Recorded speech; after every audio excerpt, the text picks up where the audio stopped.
Degree से कुछ होने वाला नहीं है। मोटरसाइकिल की पंचर की दुकान खोल लेना, जिससे कम से कम अपनी जीवन यापन चलता है। Once more! Once more! Once more! Degree से कुछ होने वाला नहीं है। मोटरसाइकिल की पंचर की दुकान खोल लेना, जिससे कम से कम अपनी जीवन यापन चलता है। तो भैया सुना, ये मध्य प्रदेश के बीजेपी विधायक हैं जो कह रहे हैं डिग्री से कुछ नहीं होने वाला, पंचर की दुकान खोल लो जिससे जीवन यापन होता रहे। लल्लन भैया, ये विधायक जी बिल्कुल सही कह रहे हैं, क्योंकि कब तक ऐसे नौकरी के चक्कर में लाठी डंडे खाते रहोगे। और मैं तो कहता हूँ पंचर बनाने से अच्छा एक लकड़ी की नाव बनाकर किसी पुल के बाजू में बैठ जाओ, इससे और तगड़ी कमाई होगी, क्योंकि आजकल टायर से ज्यादा तो पुल पंचर हो रहे हैं। वैसे लल्लन भैया, शुक्र है माननीय विधायक जी ने युवाओं को भीख मांगने की सलाह नहीं दी, क्योंकि कभी कभी मुझे लगता है कि ये लोग देश चलाने नहीं केवल भैंस चराने लायक हैं, क्योंकि कभी ये लोग युवाओं को पकौड़े बेचने की सलाह देते हैं तो कभी पंचर बनाने की। मतलब ना जवानों के लिए कुछ करना है, ना किसानों के लिए कुछ कर रहे हैं, और पढ़ लिख कर युवा भट्टे पर ईंट भर रहे हैं। ये बड़ी अच्छी बात कही आप।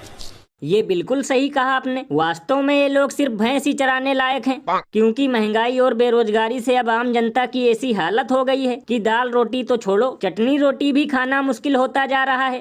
और दावा किया जाता है कि अर्थव्यवस्था फुटबॉल से भी ज्यादा उछाल मार रही है। लल्लन भैया, इसीलिए तो लोग घनघोर बेइज्जती करते हुए ये कहते हैं कि अगर जल्द ही बंद नहीं हुए ये झूठ और जुमलों के ताले, तो बहुत जल्द आ जाएंगे दिन पत्ते पहनने वाले। और अभी तो रुको, क्लाइमैक्स अभी बाकी है। मोदी जी अगर मंदिर में आके धर्म स्थापना करने लगे तो आप लोग उसको एकदम लाइव दिखाओ, और अगर शंकराचार्य मंदिर के बारे में, धर्म के बारे में कुछ बोलते तो आप कहो कि सन्यासी को नहीं करना चाहिए। राजनीतिज्ञ लोग धर्म में हस्तक्षेप बंद करें, हम गारंटी दे रहे हैं कि हम राजनीति में बोलना बंद कर देंगे। आप मेरे जमीर को चोट पहुंचा रहे हैं। तो भैया सुना, शंकराचार्य जी ने तो मोदी और मीडिया की कायदे से पोल खोल दी।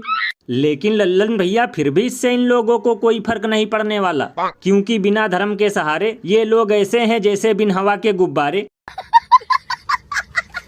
और लल्लन भैया, धर्म तो इन लोगों के लिए हमेशा से दाल तड़का टाइप रहा है, क्योंकि 2024 का पूरा चुनाव भी इन लोगों ने केवल मंदिर और धर्म के भरोसे लड़ा है, तो भला इसे राजनीति में घुसेड़ेंगे क्यों नहीं।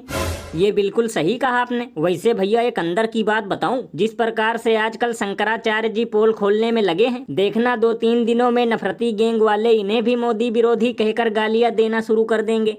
अरे बाप रे, ये तो धोती खोल रहा है। क्योंकि भैया, इन जाहिलों का मानना है कि भले ही खाने के लिए रोटी ना हो, पहनने के लिए कपड़े ना हो, और चाहे रहने के लिए घर भी ना हो, लेकिन हमें सिर्फ डंका पति के गुण गाना है, और जो दिखाए सच्चाई का आईना उसे देशद्रोही और टुकड़े टुकड़े गैंग का बताना है।